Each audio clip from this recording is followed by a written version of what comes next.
Somewhere in the world, right now, a person is being told they have dementia. The scan is on the screen, the word has been said out loud. And in roughly 1 case out of every 10, that diagnosis is wrong. Not because the doctor was careless, because something else was quietly imitating the disease.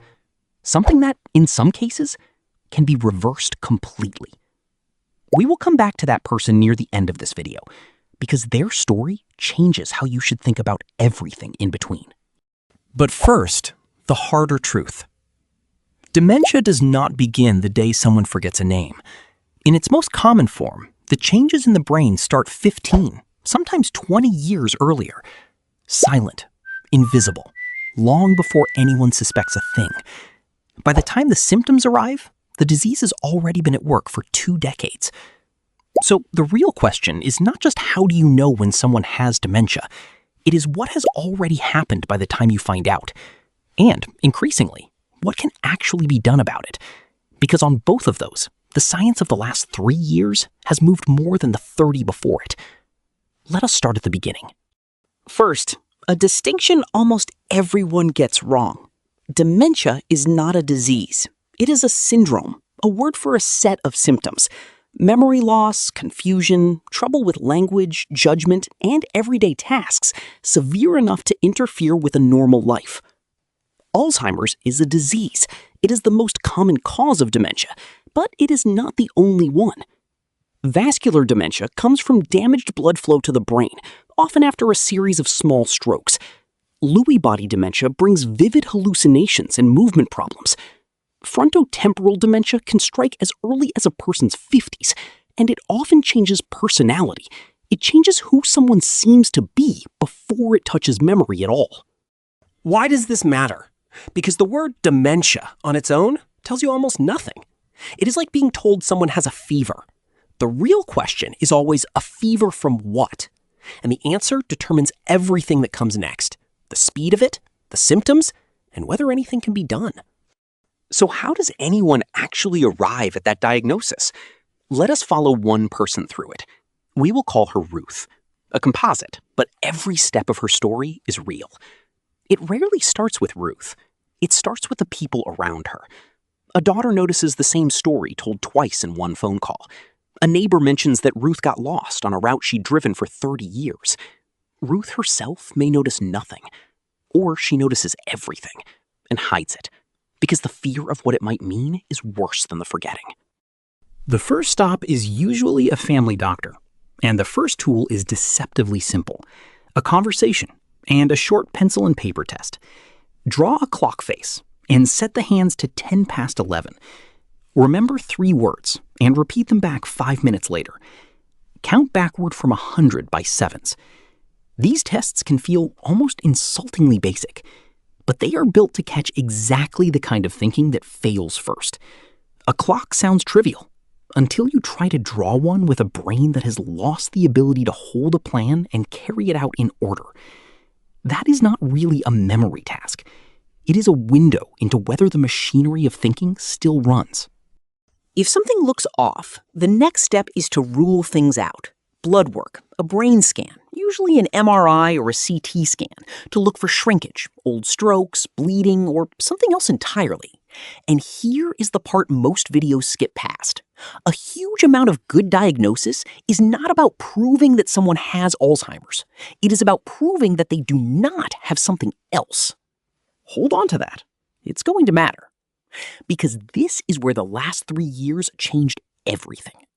For decades, confirming Alzheimer's specifically meant one of 2 things: a spinal tap, a needle into the fluid around the spine, or a PET scan costing thousands of dollars, available only at specialist centers. Most people never got either.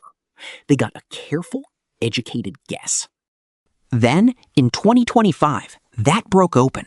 Regulators cleared the first blood tests that can detect the biological signature of Alzheimer's. These tests look for the proteins called amyloid and tau from an ordinary sample drawn at a doctor's office. One measures a specific form of the tau protein. Another can help rule the disease out in an ordinary primary care visit. And in studies, these markers can shift years before memory problems ever begin. Sit with what that means. A disease that used to be confirmable only by needle, by scan, or by autopsy can now leave its fingerprint in a vial of blood. It does not make the diagnosis alone. It is read alongside the tests and the scans and the story. But it takes a process that once demanded years and a specialist and drags it closer to a routine appointment. And earlier is not just tidier, it is close to the whole game. The one drug that slows this disease only works early. The reversible imposters we are about to get to are easiest to catch early. Almost everything good that can happen here depends on not finding out too late. That is the good news. Now, the harder part. Because finding out sooner only matters if it changes what happens next. And to understand that, you have to understand what this actually does to a life. Dementia is usually described in stages. The stages are useful, as long as you remember that no two people move through them the same way. In the early stage, Ruth is still herself. She lives at home. She drives, cooks, jokes, argues, but she writes more things down. She leans on routine like a handrail. She loses a word mid-sentence and covers for it. A skill people with early dementia become quietly, heartbreakingly expert at. This stage can last for years.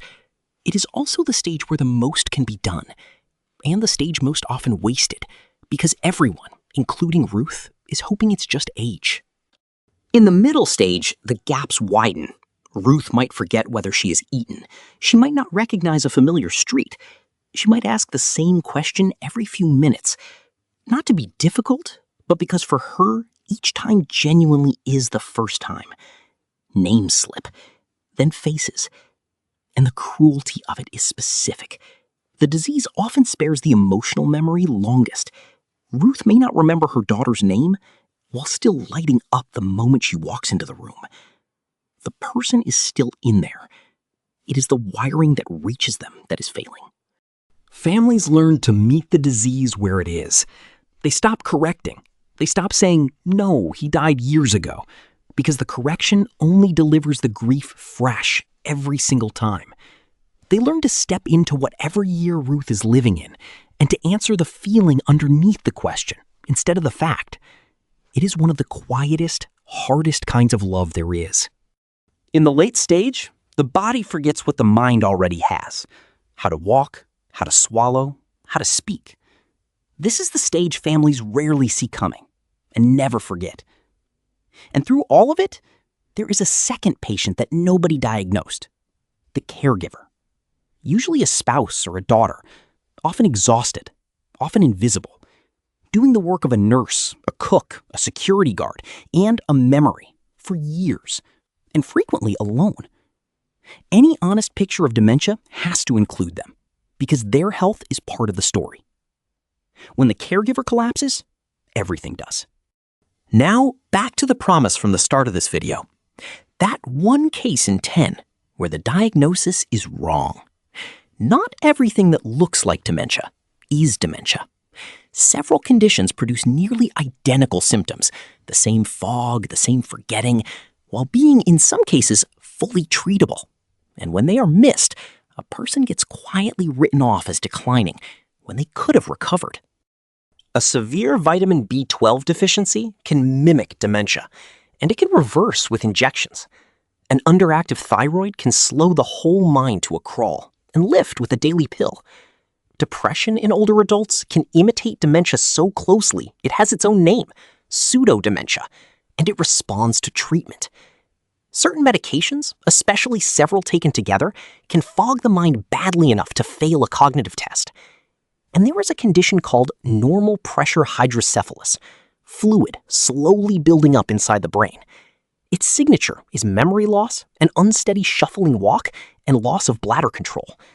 It is often mistaken for advanced dementia, but it can sometimes be dramatically improved by draining that fluid. None of this means dementia is not real, or that most cases can be reversed. They cannot. But it is exactly why a careful diagnosis matters so much, why the boring blood tests and scans are not a formality.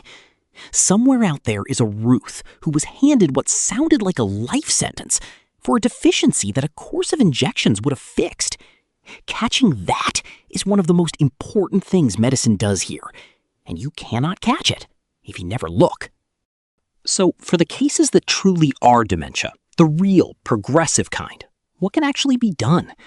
This is where honesty matters most, because the internet is full of people selling a certainty that does not exist. Start with what is true. As of now, there is no cure for Alzheimer's disease. Nothing reverses it. Be deeply skeptical of anyone who tells you otherwise. The supplement, the diet, the device that cures dementia is, so far, always a lie, and usually an expensive one, aimed straight at desperate families. But no cure is not the same as nothing to do. Not even close. First, the drugs. For years, the only Alzheimer's medications treated symptoms. They softened the memory loss and helped with daily function for a while, without touching the disease underneath. Then recently, a genuinely new kind arrived. Lecanemab and donanemab. Antibodies that clear amyloid out of the brain. These are not cures. In trials, they slowed decline by roughly a quarter. Real, but modest. And only in the early stages. And they carry real risks, including brain swelling and small bleeds that require regular scans to monitor. They are the first crack in a wall that stood solid for 30 years. A beginning, not an answer. Second, and badly underrated, the things that are not drugs at all, but that shape how well someone lives, even as the disease moves. Structure and routine. Physical exercise, one of the most consistently protective things known for the aging brain. Social contact, which slows decline. Treating hearing loss, so the brain is not starved of the input it needs. Managing sleep, mood, and other illnesses. None of this stops the disease, but all of it can change how good the days are. And that is not a small thing. And then there is the part that matters most for most of the people watching. The part that is not about treatment at all. It's about prevention. In 2024, a major commission of scientists published a striking estimate. Around 45% of dementia cases worldwide could, in theory, be prevented or delayed by addressing 14 risk factors spread across a lifetime. 14. And most of them are things you can actually influence. Hearing loss. Treat it. High blood pressure, high cholesterol, diabetes. Get them under control in midlife. Smoking, heavy drinking, physical inactivity, obesity, depression and social isolation, air pollution, untreated vision loss, head injuries, protect against them, and less education early in life, which shapes how much spare capacity, how much reserve a brain gets to build in the first place. Notice what most of these have in common. Almost none of them are exotic. They are the same things that protect your heart and your blood vessels. Because a brain, in the end, is an organ that lives or dies by its blood supply. What is good for the one turns out, again and again, to be good for the other. Nearly half. That is the number worth sitting with. It does not mean half of all dementia is anyone's fault. Age and genetics and plain luck are real, and this is about whole populations, not a guarantee for any single person. But it does mean the brain you will have at 80 is being shaped, in part, by choices that are available today. The single most hopeful fact in this entire field is not a drug. It is that the thing you do this decade for your heart, your ears, your blood pressure, your body, is quietly also something you are doing. So here is where that leaves us. Dementia is not one disease, but many. It usually begins long before anyone notices, but we can now find it earlier than ever, sometimes in a single vial of blood. A fraction of the cases that look like it are not it at all, and some of those can be reversed entirely. For the rest, there is no cure yet. But there is far more that helps than most people are ever told. And there is a real, evidence-based chance to lower the odds before it ever starts. If you are watching this because of someone you love, the most useful thing you can do is not to panic. And it is not to go hunting for a miracle. It is to get a real diagnosis from a real doctor that rules out the things that can be fixed. And then to take care of the caregiver as carefully as the patient. And if you are watching this for yourself, for the brain you would like to still have in 40 years, then the work does not start at 80 or at the first forgotten name. It starts now, quietly, in the ordinary, unglamorous choices that nobody ever films. That is the part they leave out of the frightening headlines, and it is the part that is actually in your hands.